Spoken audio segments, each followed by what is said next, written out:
गांधी नेहरू चाहते तो फांसी से बच जाते भगत सिंह। जब भी भगत सिंह की चर्चा होती है तो ये चर्चा उनके जन्मदिन से ज़्यादा उनकी शहादत वाले दिन से होती है, क्योंकि भारतीय इतिहास में भगत सिंह इकलौते ऐसे क्रांतिकारी हैं जिन्होंने अपनी मौत को खुद डिज़ाइन किया था। 17 दिसंबर 1928 को पुलिस अधिकारी सैंडर्स की हत्या का दोषी करार देते हुए उन्हें फांसी की सजा सुनाई गई थी। वो चाहते तो अपने मुकदमे की पैरवी के लिए वकील कर सकते थे, लेकिन न तो सैंडर्स की हत्या की सुनवाई के लिए और न ही सेंट्रल असेंबली में बम धमाके की सुनवाई के लिए उन्होंने कोई वकील किया, और इस तरह से उन्होंने अपनी नियति को खुद चुना। लेकिन बार बार एक सवाल उठता है कि महात्मा गांधी और नेहरू चाहते तो भगत सिंह की फांसी रुक सकती थी, उन्हें बचाया जा सकता था। तो क्या वाकई ऐसा था या ये सिर्फ ख्याल है? हवा में रहेगी मेरे ख्याल की बिजली, ये मुश्ते खाक है फानी, रहे न रहे।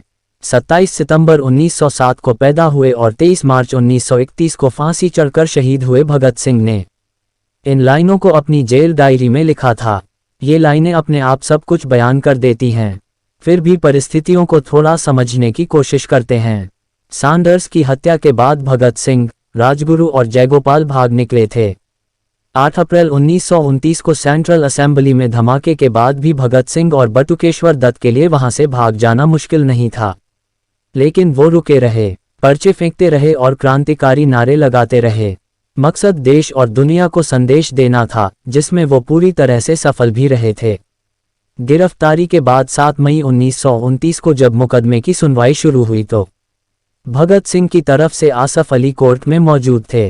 कोर्ट में जब लंच टाइम हुआ तो भगत सिंह ने कोर्ट रूम में मौजूद अपने पिता किशन सिंह से साफ तौर पर कहा कि सरकार उन्हें फांसी पर चढ़ाने के लिए तुली हुई है, लिहाजा चिंता करने से कुछ नहीं होगा, उनकी फांसी तय है। अगले दिन 8 मई को जब भगत सिंह को बयान देने के लिए कहा गया तो उन्होंने कोई भी बयान देने से इनकार कर दिया। सेशन कोर्ट में मुकदमे की सुनवाई शुरू हुई तो भगत सिंह ने माना कि उन्होंने बम फेंका है, क्योंकि इंग्लैंड को जगाने के लिए बम फेंकना जरूरी था। कोर्ट ने अपने लंबे फैसले में कहा कि बम फेंकने के दोषी भगत सिंह और बटुकेश्वर दत्त को आजीवन कारावास की सजा दी जाती है, लेकिन अभी भगत सिंह के खिलाफ एक और बड़ा मुकदमा बाकी था, सैंडर्स की हत्या का मुकदमा। इसकी शुरुआत 10 जुलाई 1929 से हुई। सैंडर्स हत्याकांड में भगत सिंह समेत 15 लोगों पर मुकदमा चलाया गया। इनमें से 7 सरकारी गवाह बन गए, जिनमें रामशरण दास, ब्रह्मदत्त, जयगोपाल, मनमोहन बनर्जी, हंसराज वोहरा और ललित कुमार मुखर्जी शामिल थे।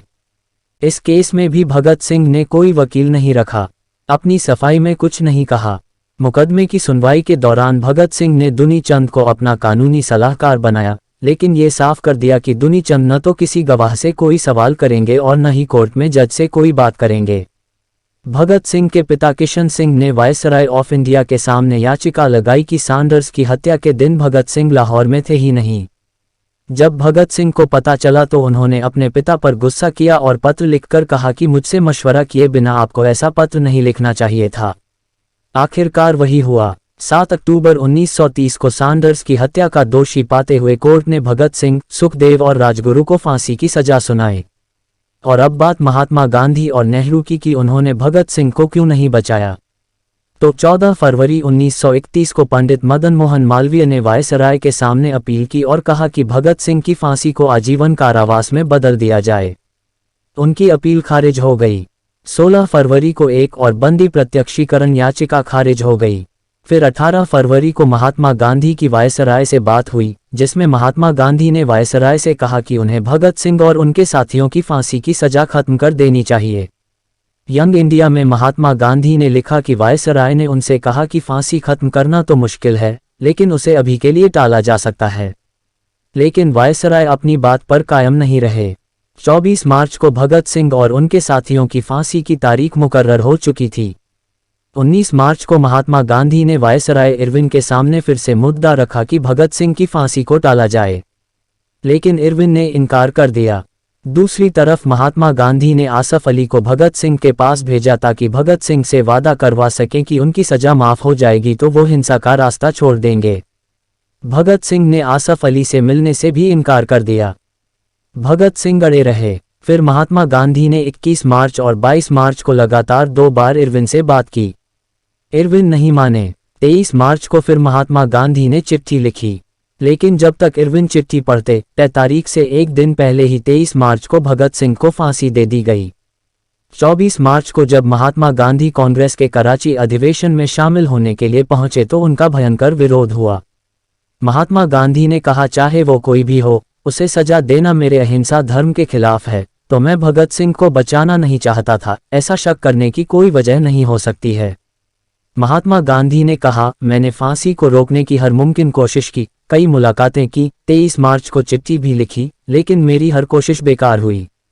और रही बात नेहरू की, तो उन्होंने 12 अक्टूबर 1930 को भगत सिंह की फांसी से पहले ही एक सार्वजनिक भाषण में कहा था, मैं उनसे सहमत हूं या न हूं, मेरे मन में भगत सिंह जैसे व्यक्ति के लिए साहस और श्रद्धा भरी है।